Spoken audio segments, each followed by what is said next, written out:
And I suspect the royal family say, bye-bye. You want to be happy in Montecito, that's fine.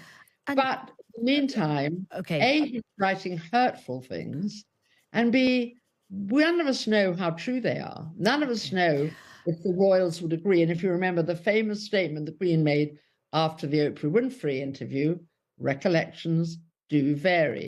I'm afraid we do have to talk about it. John's just messaging going, Aisha, it was going so well. And then you had to mention that book again. Why? Well, I'm sorry, John. It is a big story. It's been a record-breaking memoir. It kind of dropped really at the beginning. I mean, we were talking about it from this time last week. We had the big interview with Prince Harry and Tom Bradby on Sunday, and then it really has dominated the news cycle. And he has done a lot of interviews. He's done yet another interview.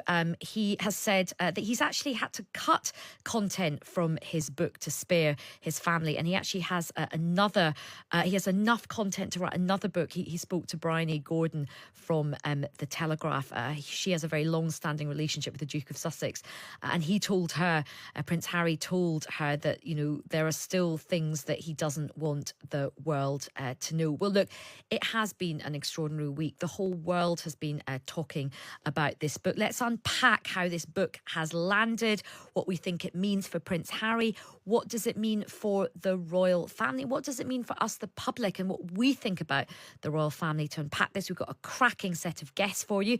We have the former editor of the Sunday Mirror and the Sunday Express, Eve Pollard. Hi, Eve. Hello. And we have Bonnie Greer, playwright and columnist for the New European newspaper. Bonnie, welcome. Thank you, Aisha. How are you? I'm good. Eve, I'll start with you. Where do you think things are? We're now a week into the sort of mania around this book. It's kind of a Harry New Year. It really has dominated the news cycle. Where do you think we are? Mania is a very good word, Aisha. We thought we were possibly heading for a quiet time where people, having bought their books and made Harry $20 million or so, will be settling down to read it this week. But of course, today we have Bryony Gordon's piece in the Telegraph where he says he's got enough for another book. And I guess once you can pick up 20 million for the first book, why wouldn't you want to pick up 20 million for the second? And he says he doesn't really want to write it because he wants to upset his father and his brother. Does he not realize he's upset them before? But I understand what John is saying. How much more of this can we take?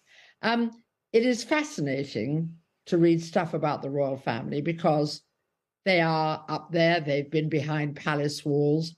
Every now and again, we get a bit of information about them. We've had an extraordinary year with them because, sadly, the Queen died this year. We have a new king. And then we've got this book. And this book shows us that one person in the royal family seems to have been very unhappy, although I must say that most of us thought that Harry was the jokey, laughing, happy boy that we all thought he was. But it now seems it wasn't like that at all. And Bryony is very, very sympathetic to him, having worked with the three of them. Do you remember there was a trio, William, Harry, and Kate, and they were pushing forward with mental health. Yes. They were dealing with mental health, which was actually very important because it's not a subject the Brits have been talking a lot about. Yeah. And then the world changes and Spare, the book, comes out. Where is it going? Who knows? I mean, it has been an extraordinary week. I mean, it's interesting because, Bonnie, I mean, in many ways, no surprise, anything to do with Prince Harry or the Duchess of Sussex, Meghan Markle, is very controversial. The people that don't like them say this is the worst thing that's ever been done. It's like a sort of crime against humanity. People who support them say this is actually really important. It is important for Harry to be allowed to say what he wants and address mental health and talk about having therapy. I mean, where do you think things are? What have you made of this week of mania? Well, I mean, like you and like Eve, you know, I've been just talking about this all week, you know, while the world's burning. And, you know, at one point I thought to myself, I've lived here for half my life. Every decade, there's some, as Jewish people would say, mishigash about the royal family. It's always like that. And then the country starts getting, you know, leaves real stuff. and starts talking about this family, which we know zilch about. We don't know anything about them. Some people know some things, some people know other things. We don't really know anything about these people. So suddenly this book comes out, and all the stuff that's going on in this country, what are we talking about? Frankly, a privileged young man and his privileged family. So, I think that the issue is two things. One, even though the people who are involved with talking about a republic, and I've never seen a Republican bone in the in the history of the British people ever, pretty much never. Um, what are you going to do about this? Because the issue is this country can't go on getting oxygen sucked away from all the other stuff that's going on, and this family, which is a family, it's like a family. The stuff Harry talks about, I mean, stuff happened in my family. My brothers fought, I mean, so the issue is not about Harry, it's about the country. This Mm. country has a family that has whose head is the head of state. So there's a constitutional issue here, and I think that people need to sit down and get serious about this. Yeah.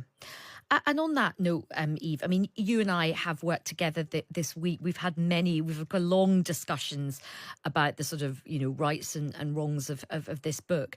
But what was interesting is we did have a really interesting discussion, actually in the makeup room in a TV studio, about Very what this means now for the royal family, because many people may well think, you know what, Harry, you've just gone too far. You've divulged too much information.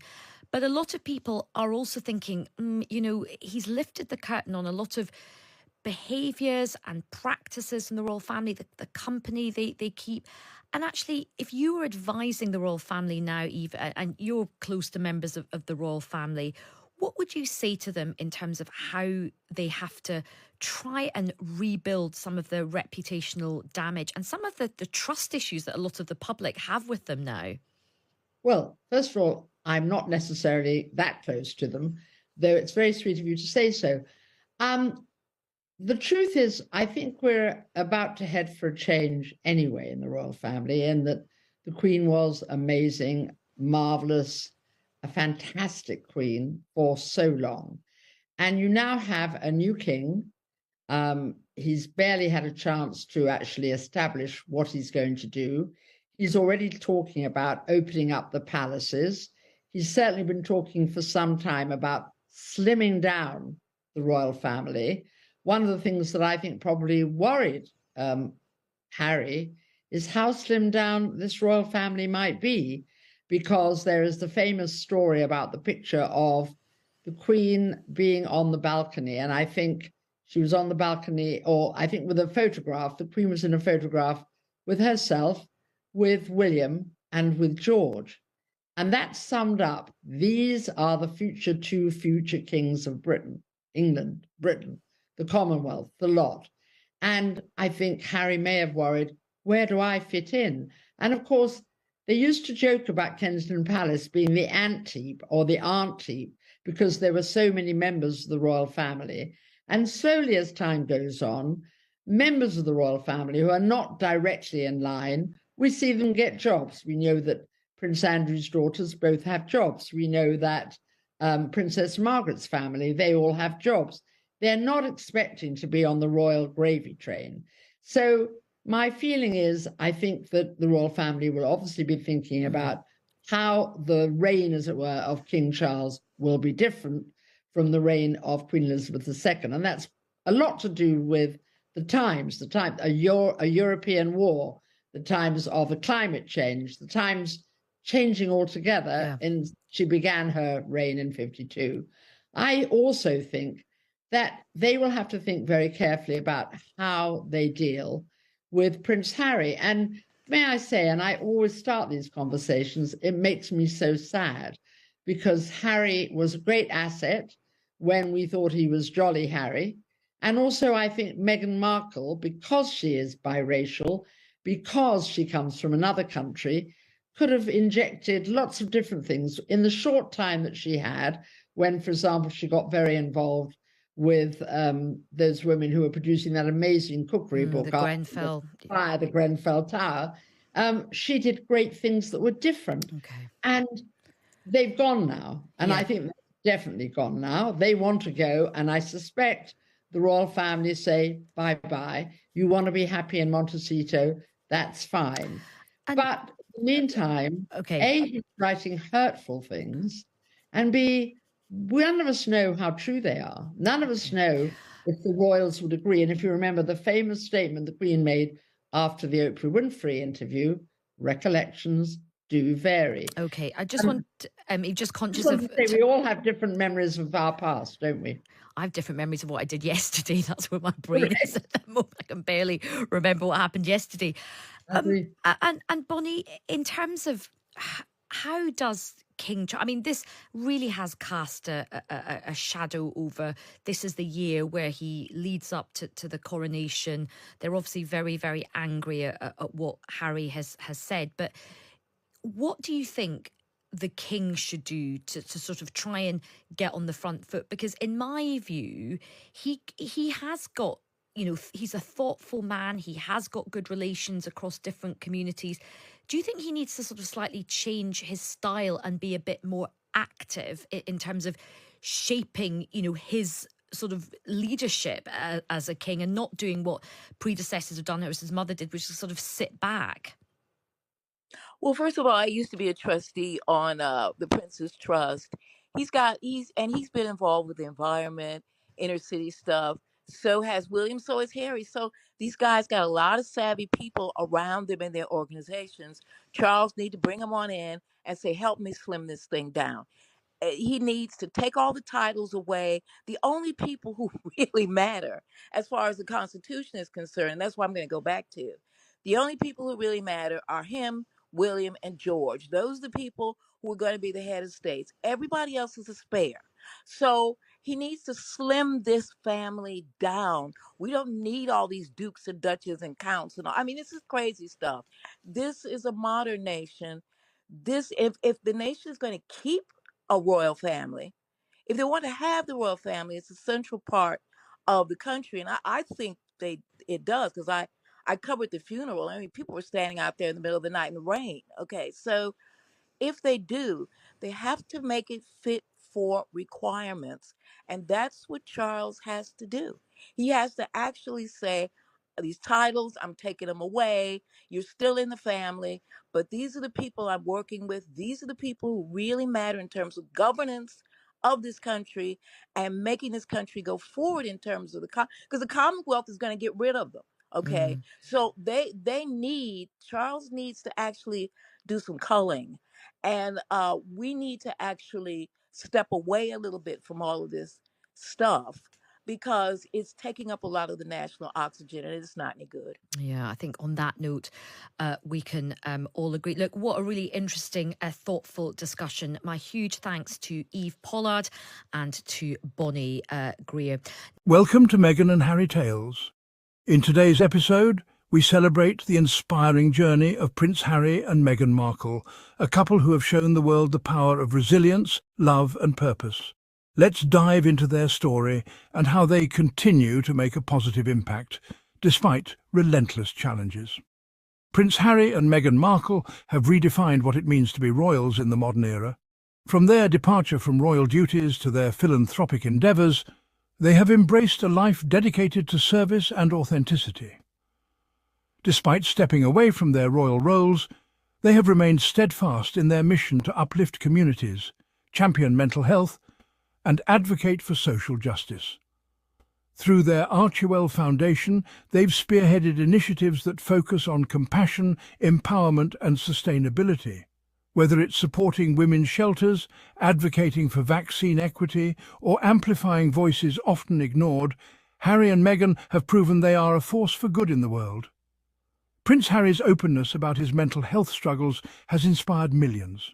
In a world where men, especially public figures, often shy away from discussing their vulnerabilities, Harry has shattered the stigma. His work with initiatives like Heads Together and his collaboration with Oprah on the docuseries have sparked global conversations about mental wellness. Harry's bravery in sharing his personal challenges, from the trauma of losing his mother, Princess Diana, to navigating life in the public eye, reminds us all that it's okay to seek help and prioritize our well-being. His advocacy has undoubtedly saved lives and continues to inspire positive change. Meghan Markle's journey from actress to duchess to global philanthropist is nothing short of remarkable. As a biracial woman, she broke barriers and brought much-needed diversity to the royal family. Meghan has consistently used her platform to uplift others, champion women's rights and promote education. Her work with organizations like SmartWorks, which helps women prepare for job interviews, and her passion for empowering young girls through education demonstrate her commitment to making the world a better place. Meghan's resilience in the face of relentless media scrutiny is a testament to her strength and determination to stay true to her values. At the heart of it all is Harry and Meghan's love story. Their union symbolizes hope, unity, and the power of love to overcome adversity. Together, they've faced countless challenges, from media attacks to family tensions. Yet they've stood by each other, proving that love and mutual respect can conquer all. Their decision to step back from royal duties was not about turning their backs on tradition, but about creating a safe, loving environment for their family. In doing so, they've shown the world that prioritizing mental health and personal happiness is a strength, not a weakness. As we conclude, let's remember that resilience is built not through ease, but through overcoming trials. Harry and Meghan continue to inspire many by living authentically, no matter the noise surrounding them. Courage is not the absence of fear, but the triumph over it. These words embody Harry and Meghan's journey, a journey of determination, love, and staying true to their values. Stay tuned for more uplifting stories on Harry and Meghan Tales, where truth and positivity prevail.